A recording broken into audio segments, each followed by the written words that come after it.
McNaughton-McKay. Oh. I'm sorry. All right, we're live now.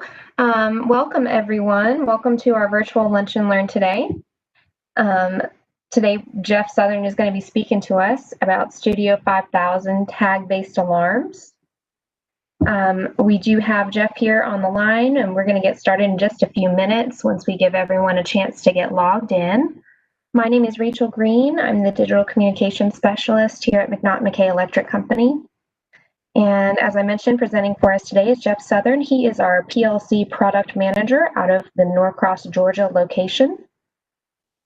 And out in the comment section, ready to answer your questions today, is Todd Turnquist.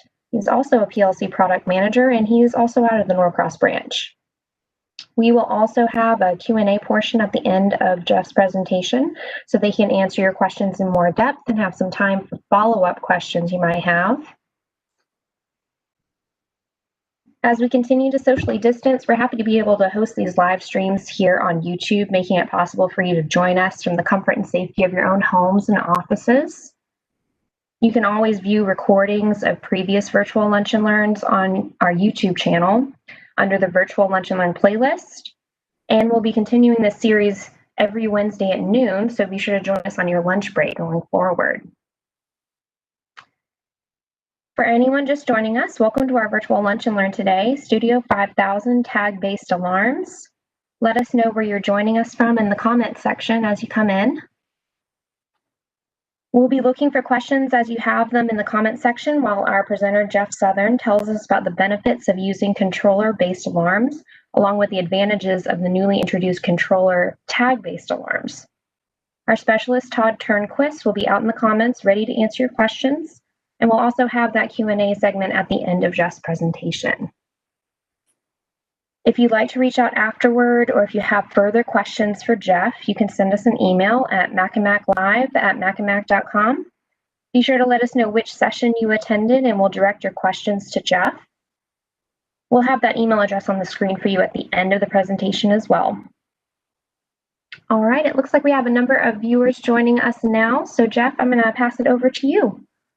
Okay, thank you. This is a topic that is kind of interesting. It's been around for quite some time. The tag-based alarms have been around since approximately version 16. I apologize, something is gone. There it goes.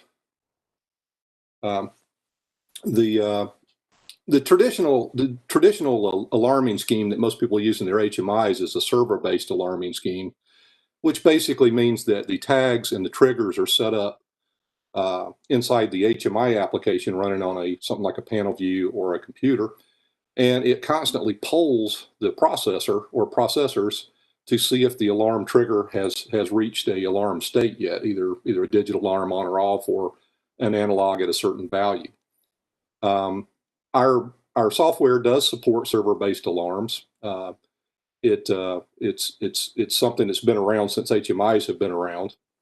Some of the drawbacks of using a HMI-based alarm is the fact they generate quite a bit of network traffic.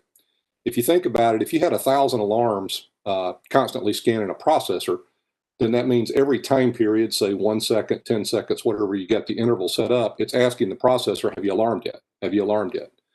And obviously that's not very efficient from a network bandwidth basis.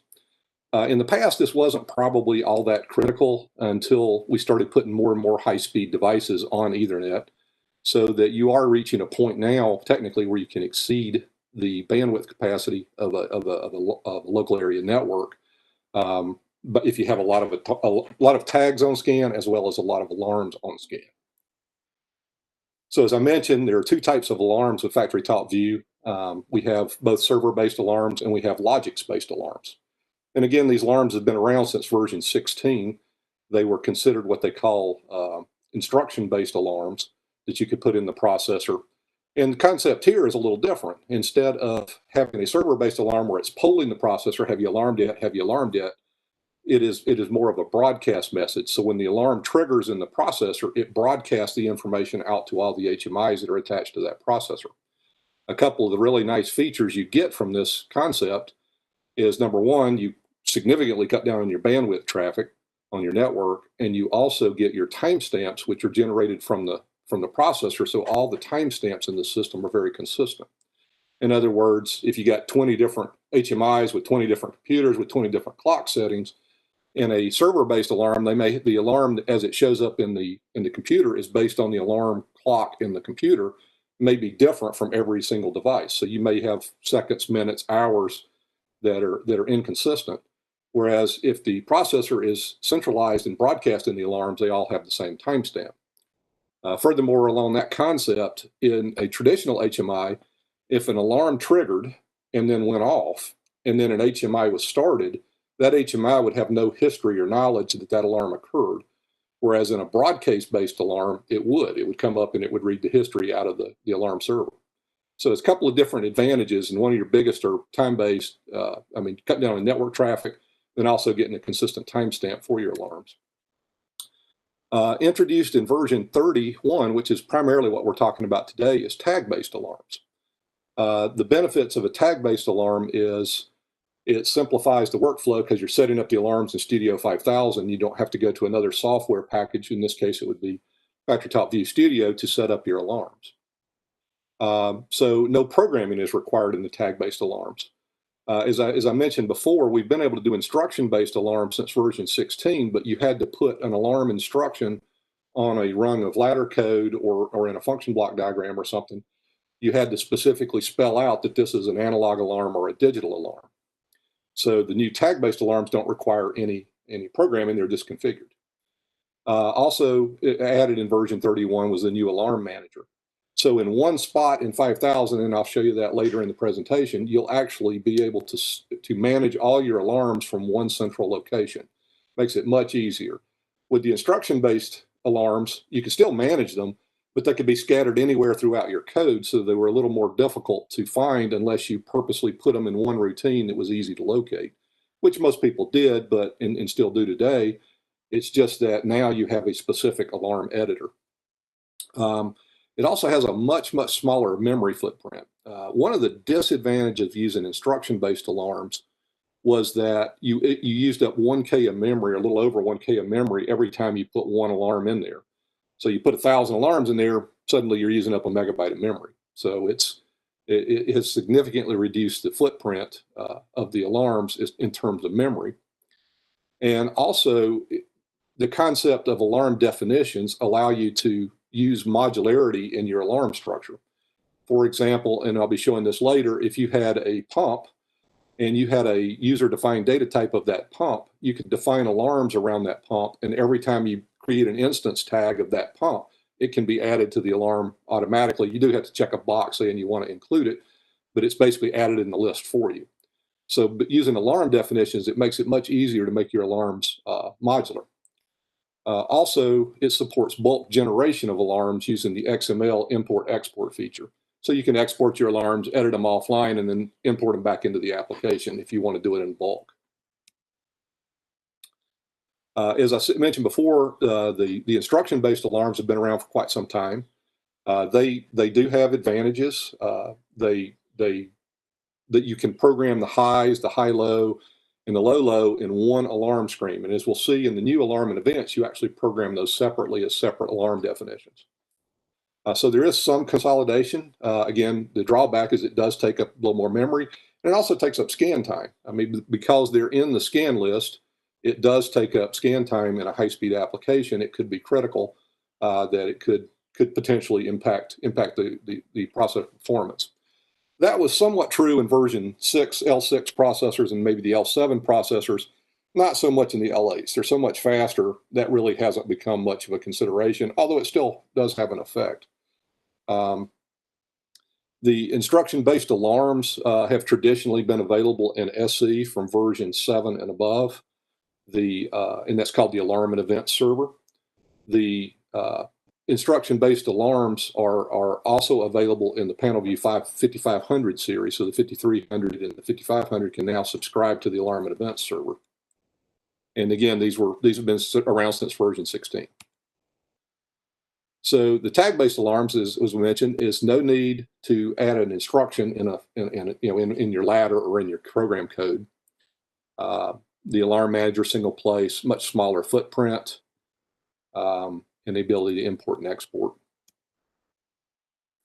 So kind of how it works is you right click on a tag and you say add an alarm. And this is true of any typically, atomic tag. So you can have an integer tag, a Boolean tag, or a floating point tag. You can't do this directly with structure-based tags. So either a module-defined structure or a program-defined structure or a user-defined structure has to be done with the alarm definitions. And we'll see that in a little bit in a minute. But basically, you click on the tag, you add an alarm, you fill out the information for the alarm, select OK, and now you've added an alarm to the system. So this is a subtle point, but it's kind of nice in the fact that if I have an HMI that's using the alarm and event server or a PanelView 5000 using the alarm and event server, I can actually add an alarm online without touching either of the HMI applications. So you can imagine this greatly simplifies the amount of effort to add an alarm. In the tradition-based processor, I would have to add the tag in the processor, add a trigger. I'd have to define the alarm, and then I'd have to re-download or update the HMI application. So there was creating the tag in the processor. I had to go to another piece of software and add the tag as a HMI-based based alarm. So this is kind of a big advantage from a time savings when you just want to simply add a couple of alarms to a running system. As I mentioned, you can actually have alarms based on any type of structure. You can create the structures. In this case, you add an alarm definition. So what you're saying is, I want to assign an alarm for this type of data. And these alarm definitions are automatically updated in the processor. So anytime you create a tag or a modular defined or some type of definition of instance of that definition, it will automatically create all the backing alarms for you. So now you can see an alarm, just by creating a new tag. And again, we'll see that a little bit later in the demonstration, that you can just simply add a tag and boom, check a couple of boxes and the alarms would show up in the HMI. And again, it can work with user-defined data types as well as add-on instructions. So you create these alarm definitions, and then anytime you use those structures, the alarms will show up. Now, whether you choose to use them or not is up to you. This is kind of a big comparison of the alarm instructions, and you can see on the average, it used a little over a kilobyte for alarm instructions. But if you had 4 alarms defined in an alarm instruction, it'd go up to 5 kilobytes of data, whereas the tag-based alarm only uses 850. So this is a very significant savings in memory of the tag-based alarms versus the traditional instruction-based alarms using this type of alarming structure. You also get a pretty good bit of modularity. And again, when you create an alarm using an instruction, you could recreate those alarms. You could cut and paste the rungs, but you'd have to change all the tag definitions, change all the names. There's a good bit of work in trying to maintain a database of alarms. Being able to simply export these in XML, create the definition, and import them back in makes it a little easier to do your alarms. And that's what we're talking about here is the bulk generation, just simple export to Excel, bring it up, add, delete, modify whatever alarms you want, as long as you don't change the structure of the spreadsheet. That's kind of critical that you leave all the columns in the place they are, or obviously it won't import correctly. And then you have the alarm roll-up capabilities. So when the alarms are set, the alarms can roll up by object. This simplifies display animations. For example, they're talking about, are there any alarms active on pump 101? So that means that because it's an instruction-based alarm and because it is a definition of a specific type, you can actually search and look for alarms of that type in the HMI structure. So if you're comparing the older alarm-based instructions to the newer tag-based instructions, execution time obviously is much faster with the tag-based alarms, virtually no impact to the scan time. The modularity, you basically have a limited amount of instructions, and that typically would be limited by memory, especially in CompactLogix. And then the alarm definitions are fully supported in the tag-based. And then bulk generation, again, the import-export feature. Also have to mention that these tag-based alarms are only available in the L8-based processors. So if you have an L7 processor, you can't use these tag-based alarms. You would have to use the instruction-based alarms. And the same thing's true of an L6 or older ControlLogix processor. Same thing's true with the CompactLogix. You have to have a 5380 series L8-based CompactLogix in order to use the new tag-based alarms. That's one of the limitations. Also, the other limitation is you must be using version 31 of the software. That's kind of important that you use. You have 31, probably 32 is what most people would be using if they're using this system now. It is the most up-to-date version and probably one of the better tested versions of it. So I'm going to switch over here to the actual Studio 5000. I've created a simple application, doesn't even have any code in it, just has a few basic tags. And just going to show you that the alarm manager exists in the IO tree. So you pull down the alarm manager. I've simply put one add-on instruction in here that it's a user-defined instruction, and I called it my pump. We'll just look at the structure that I created. So again, I'm making this up. It's just a start bit, stop bit, requested flow, flow rate, and pressure. So that's the only members I have of my pump user-defined data type. So in the alarm, I couldn't create an alarm directly on a tag based on pump because it's a structure, so I have to go to the alarm definition if I want to use it. And I just created a couple of very simple ones. I have a high pressure definition. It's pretty straightforward. It says if the condition's high and it's greater than or equal to 2500, in this case I'm saying it's PSI, and then I can set on delays and off delays to debounce the alarm. So if you've got a nuisance alarm that's triggering too often, I could, for example, put in a 500 millisecond on delay. So the alarm will make sure that it's in that state for more than 500 milliseconds before it alarms. It does kind of note here that the alarm must be in multiples of 500 milliseconds. The alarm period of all tag-based alarms is set hard-coded at 500 milliseconds. I don't know if this is going to change in the future or not, but just be aware that right now it's set to 500 milliseconds. But since it's not really affecting your scan rate, it really isn't that big of an issue.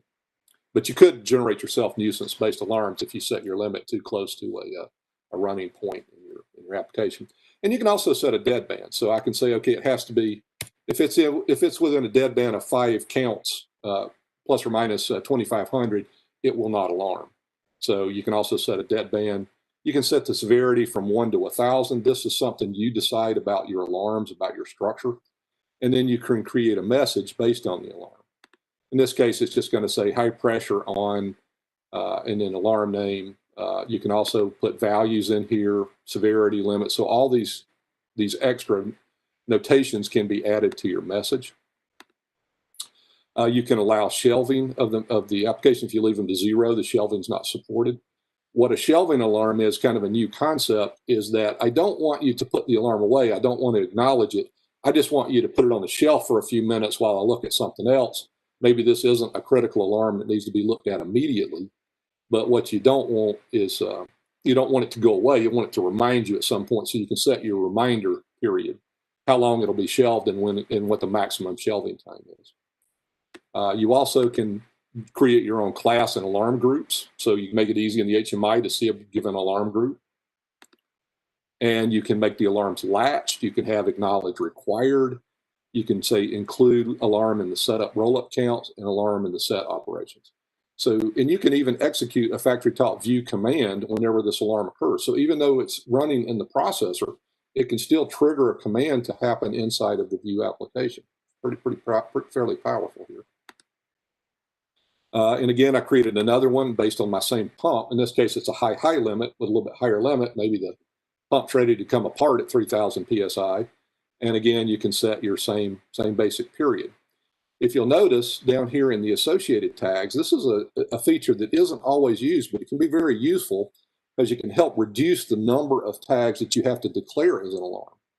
For example, if the flow wasn't considered an alarm, but if the flow rate is at a certain point, it causes this high pressure limit, I might want to know what that is.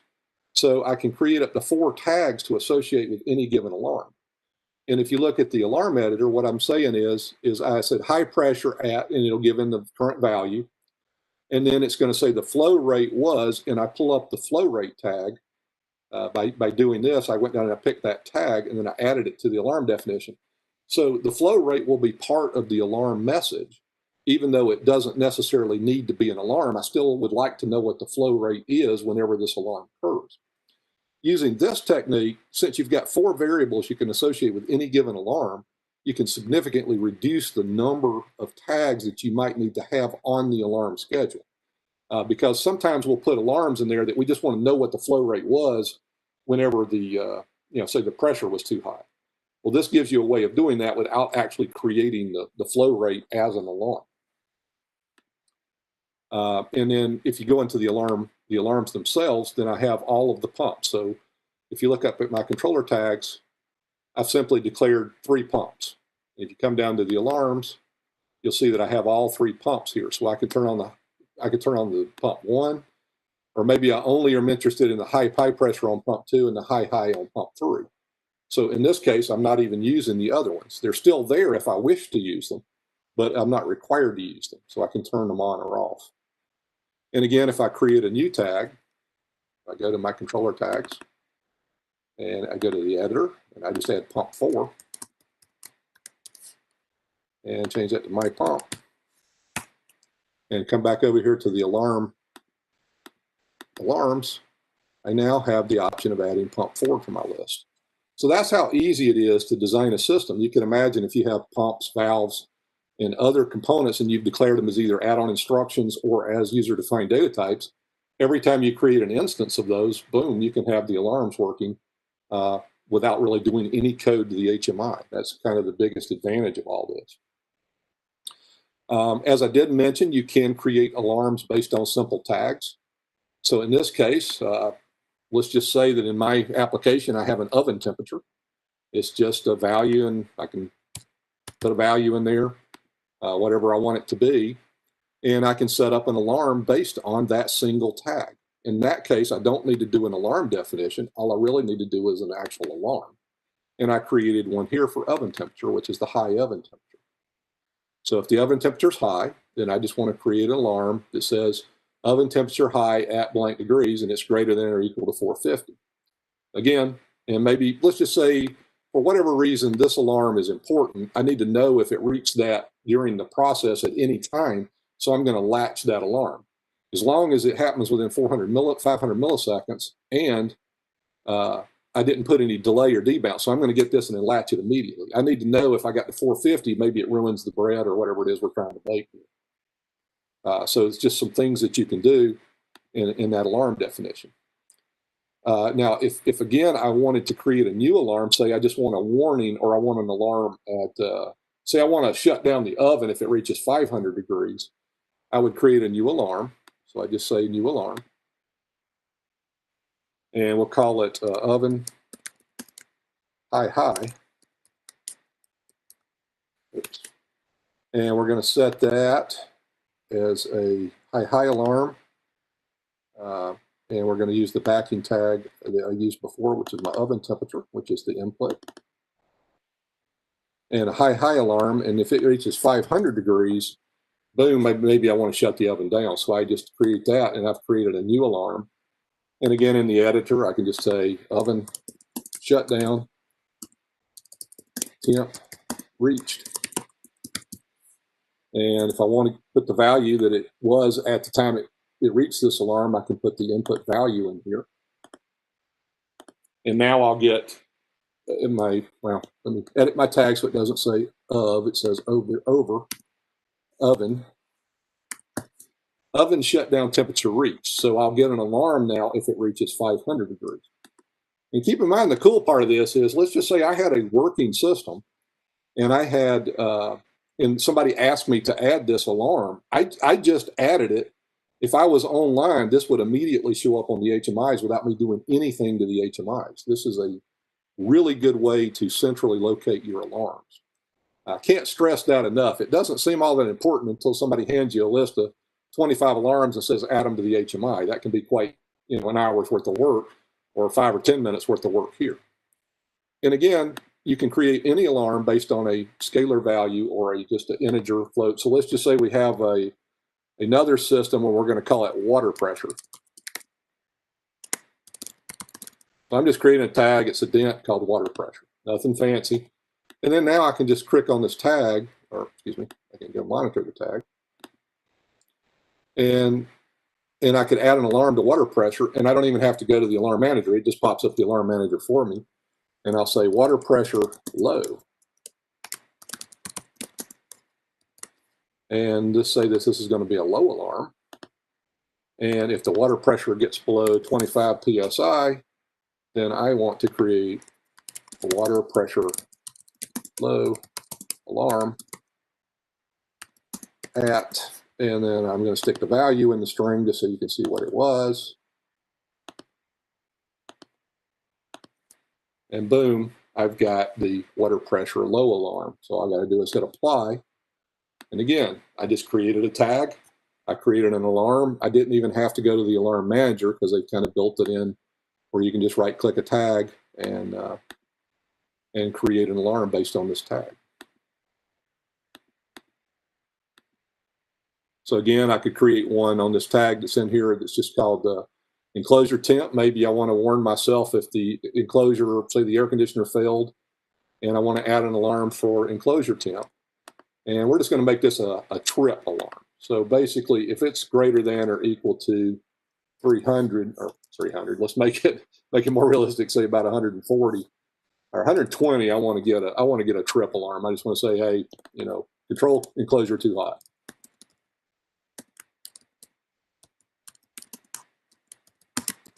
And we're just going to, that'll just be our alarm. Now, what would happen, oops, I got to give it a name.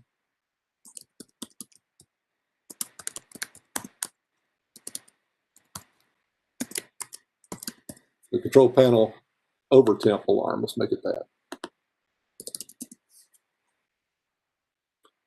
So how would you know, this is great because it's going to tell me if my panel reaches a high temperature. But what happens if it reaches an unusually low? Say it's inside of a plant, and it should never get down to a low value. So all I'm really doing here is I'm checking to see if the sensor is working. So I might create an alarm on this based on create a low alarm and say if it's less than or equal to 10 degrees, or say, let's just make it 20 degrees. We'll say the plant's never going to be below 20. So it's going to be control panel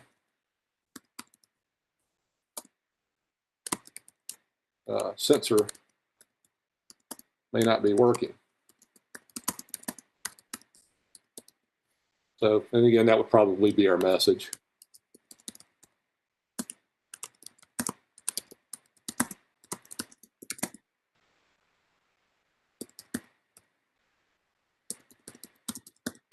So control panel sensor may be non-functional. We're just going to assume that the plant never reaches 20 degrees. If it does, we may have bigger problems. So I just create an alarm for that, and boom. So this can be done on any scalar tag that's in your processor. It does need to be it needs to be an integer, floating point, or a string, or just any scalar variable. Anytime, you create an alarm definition, the alarm definition is for any type of structure. One thing I kind of want to note here is you can create alarm definitions for just about anything. If you'll notice, your input could be almost anything. You could create one for an axis, a SIP drive, a consumed axis, a generic axis, a CAM, any type of data structure, including the I/O, any channel I/O or anything you want. So anytime you add an I/O card, or you add a drive, or you add anything, you could automatically have the potential for having alarms based on that type of device that was added to your system. So it could be something very, very, very simple. It could be let's just say it's a SIP drive. We just add one for SIP drive.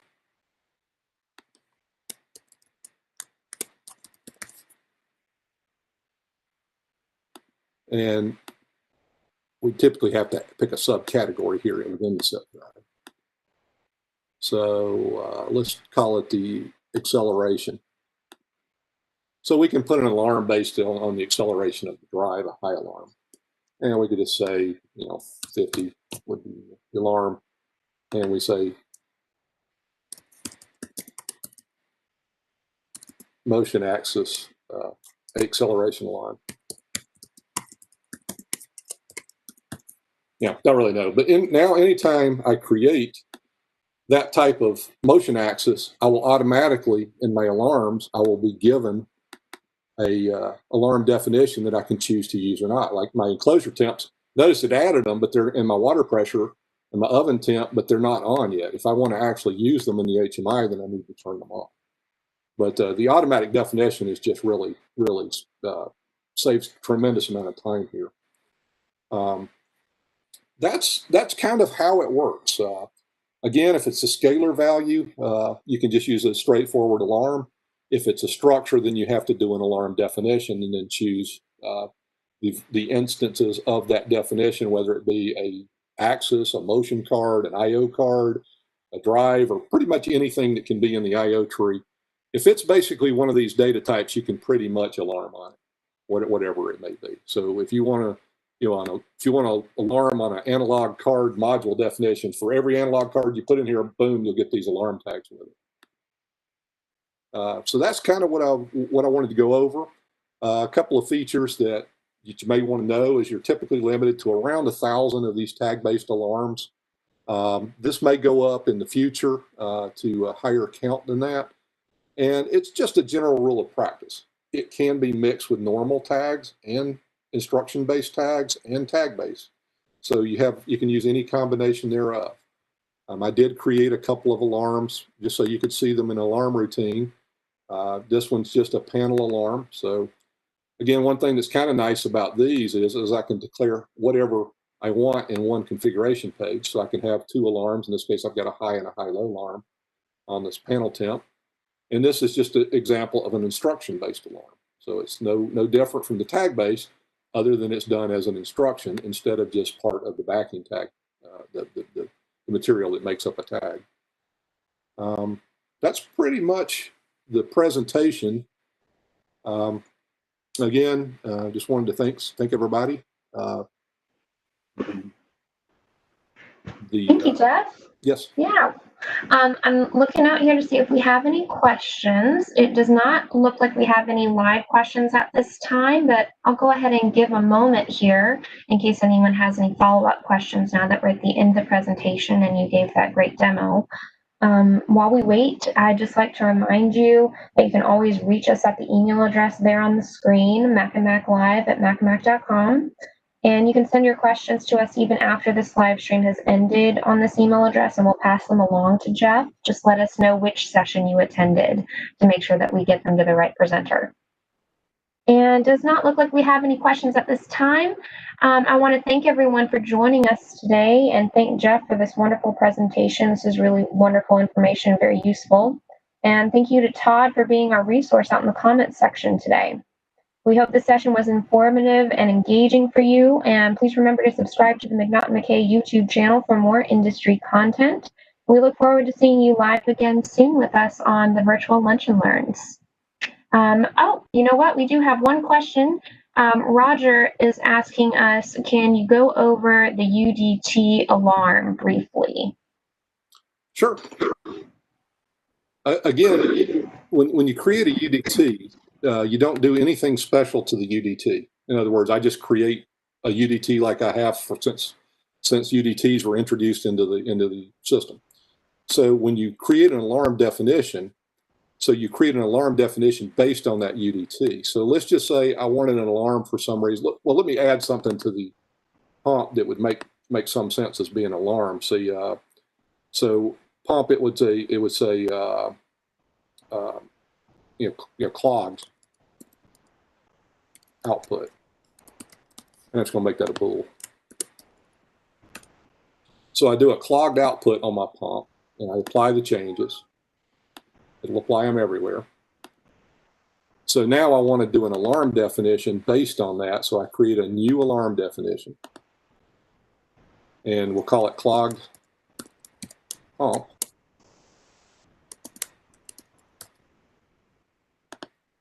And I search for my pump definition.